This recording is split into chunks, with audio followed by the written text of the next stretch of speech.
processos eleitorais. Aqui no Brasil, com a proximidade das eleições, a discussão tomou conta do Senado Federal. Mas afinal, dá para saber a origem de uma notícia falsa, ter certeza do seu objetivo? Quem é responsável por ela? Sobre tudo isso eu converso agora com o jornalista especializado em tecnologia, Igor Lopes. Igor, muito boa noite para você. Boa noite.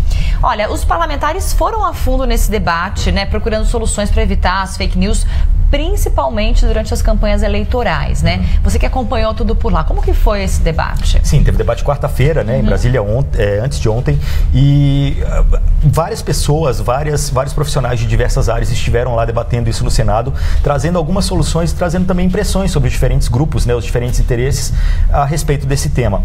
O que é interessante pontuar é que as fake news hoje, a gente precisa trabalhar muito a questão da tecnologia por trás para poder identificar quem é responsável pela fake news, de onde ela surgiu, quem foi o primeiro a postar, para que se aplique a sanção, ou se tiver uma legislação, né? O grande problema é que não existe legislação ainda hoje, né, no Brasil.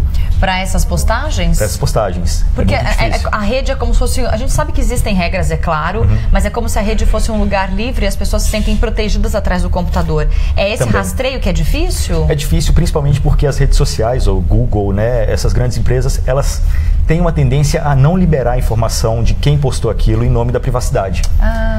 Então é muito difícil você conseguir fazer com que eles entreguem o IP daquela pessoa que fez a postagem, a não ser que você tenha um mandado por trás.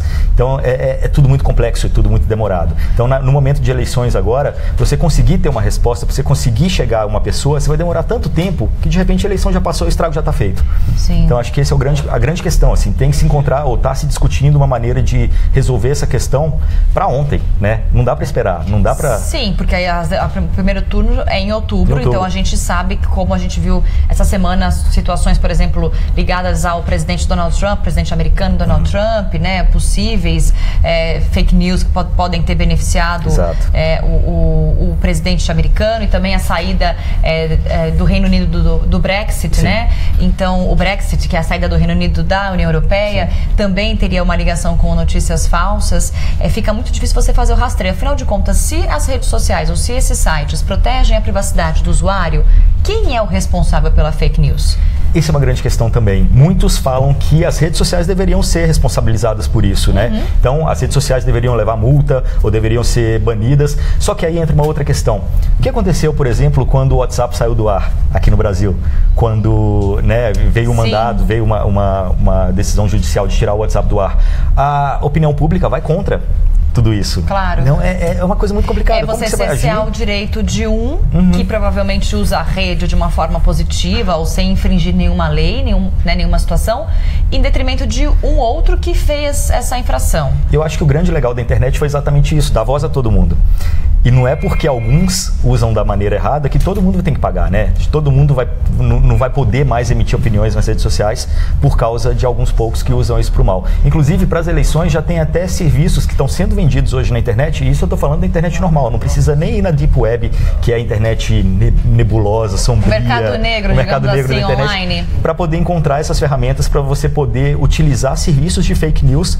Você compra o serviço de fake news para atacar uma outra pessoa, um outro político. Tem gente que está produzindo fake news personalizada, fazendo isso como negócio. Uau, isso já existe. Já existe. E já se identificou esses grupos, né? Como que está essa situação? Ainda não. A gente já sabe, né? Você entra na internet, você consegue encontrar isso. Toda a falcatrua existe na internet.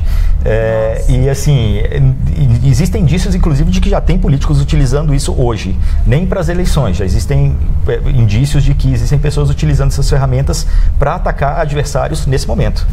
Agora, como que a tecnologia pode, de fato, diminuir ou minimizar a divulgação das fake news, ou até identificar a tecnologia? Já existem programas, por exemplo, ou projetos para que, de fato, a tecnologia seja uma aliada nessa hora? Então, uma coisa de gato e rato, né? Uma corrida de gato e rato. Assim, sempre vai ter o criminoso na frente, ou no caso, a pessoa que está fazendo a fake news, criando os problemas para vir uma outra camada de segurança ou de resolução por trás.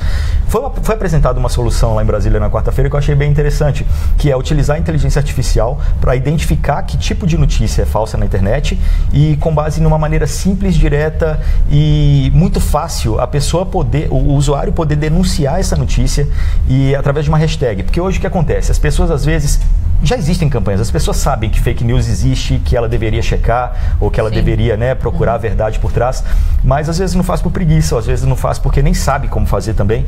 Então essa proposta seria ter uma hashtag, que a partir do momento que você colocasse essa hashtag no post ou no thread, na discussão ali, né, automaticamente um robô desse serviço entraria, descobriria aquele post ali e responderia dentro dessa mesma discussão se aquilo é uma fake news, se não é, e dando inclusive links para que você comprove a veracidade ou não daquela notícia. Sim. Então, isso minimizaria o impacto da fake news a partir do momento que ela está sendo discutida ali, a resposta vem imediatamente. Então, e aí não dá a rede mesmo bloqueia? Não bloquearia, porque isso seria... uma censura. Uma censura, mas a resposta ou a verificação do fato estaria ali no meio da discussão, antes que aquilo ali se propagasse cada vez mais. Na verdade, uma fake news pode ser simplesmente o fato de você escrever uma mentira, inventar um dado, ou falar que aquela pessoa pública esteve em tal lugar e não esteve, ou fez tal coisa no seu passado e não é verdade.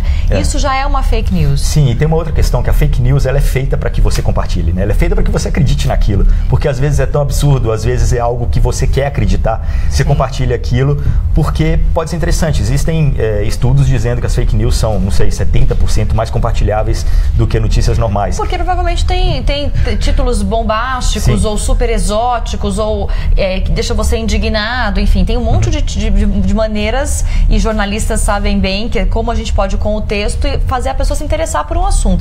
O fake news usa o mesmo método, digamos assim, de persuadir quem está lendo a acreditar imediatamente naquilo, sem se perguntar se aquilo é verdade, sem checar. E aí entra uma outra questão, que é o compartilhamento sem a checagem. E aí entra também uma discussão interessante, que eu acho que a gente tem que, como atuantes nas redes, na internet, se responsabilizar pelo que a gente está compartilhando também na nossa rede. Porque se você compartilha um fake news e eu compartilho um fake news, essa rede vai se... Quer dizer, eu estou envolvida nisso também. Você está envolvido nisso também. É perigoso. E tem uma questão de educação online que falta muito pra gente, né? Falta muito. Existem vários órgãos hoje na internet que já fazem a checagem da informação. Você tem a Agência Lupa, você tem... sim, verdade. Né, vários sites que já fazem essa checagem. O problema é que a pessoa tem que entrar nesse site, verificar se existe uma resposta para aquilo lá. Então, o que foi proposto é uma questão, utilizar a tecnologia para facilitar essa checagem. Basta uma hashtag e que a informação com os links vão vir ali naquela mesma discussão, para evitar que as pessoas compartilhem ou evitar que esse tipo de informação seja disseminada à torta direita na internet. Se eu, por exemplo, me deparar com uma notícia que eu não tenho certeza que é uma fake news, ou que se é uma notícia verdadeira, eu posso, por exemplo, indicar para aquele site ou para aquela rede social que aquilo é um conteúdo duvidoso, para que isso poderia ser uma ferramenta também, as pessoas serem atuantes e falar, olha, eu acho que isso tem alguma coisa errada, e avisar, por exemplo, um Facebook, um Google da vida, para que haja uma checagem? Poderia, e isso acontece. O problema é que a quantidade de menções, a quantidade de checagens pedidas para essas redes sociais é muito grande. E elas também prezam muito pela privacidade. Então elas não vão tirar muita coisa do ar sem que exista 100% de certeza de que aquilo ali é uma fake news. Então o que acontece normalmente é que, a não ser que seja um fato muito absurdo, e que é muito óbvio, e que qualquer um deveria perceber que é uma fake news, isso vai sair do ar. Mas aquilo que tem uma certa dúvida, aquilo que poderia ser uma opinião, isso o Facebook não vai mexer, ele não vai. Até porque o objetivo dele é outro, o negócio dele é outro, né?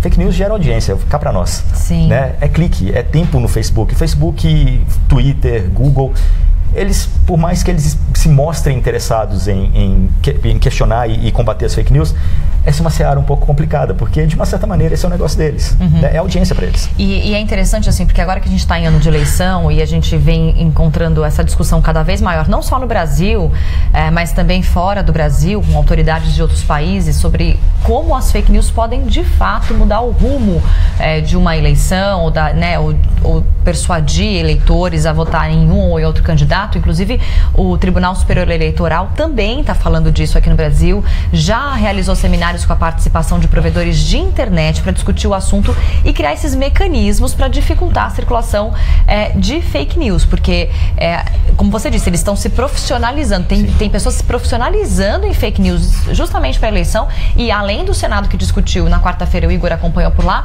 o TSE também já está pensando em ferramentas. Agora, se vai dar tempo desse alcance até lá, a gente não tem certeza, né? Não tem certeza. A Alemanha tem uma lei muito interessante. Na verdade, se for pensar, a Europa tem um pensamento mais adequado a isso que a gente está discutindo. Nos Estados Unidos, liberdade de expressão é condição fundamental. Sim. Na Europa, existe essa preocupação com a privacidade. A Alemanha, por exemplo, tem histórico. Teve uma época que, lá atrás, alguns anos atrás, o Google Street View, que hoje para nós é super legal, né? Você vai entrar no Google Street View, você vê as ruas, as casas, chegou a ser proibido na Alemanha, porque eles estavam achando que isso era invasão de privacidade. Então agora também com as redes sociais, a Alemanha fez uma lei, ela foi decretada em setembro, ela já é válida, mas eu te falar que eu confesso que eu não sei até que ponto ela está sendo realmente cumprida, porque ela prevê multa para as redes sociais caso existam fake news postadas nas redes sociais, de repente até banir essas redes sociais do acesso dentro do país, mas cá para nós também, assim, a gente já viu isso acontecer aqui. Tem algum problema? Beleza, joga multa. É mais fácil para essas grandes empresas. Pagam a multa, é melhor do que ela ficar um dia fora do ar. Então, agora, elas também aceitam esse tipo de questão. De troca, né? Sim. Agora, a gente também andou vendo umas notícias de que muita gente, essa semana especialmente, apagou seus perfis do Facebook, empresas também apagaram seus perfis do Facebook, por conta dessa compartilhamento de dados, né? Essa coisa da questão da segurança em si.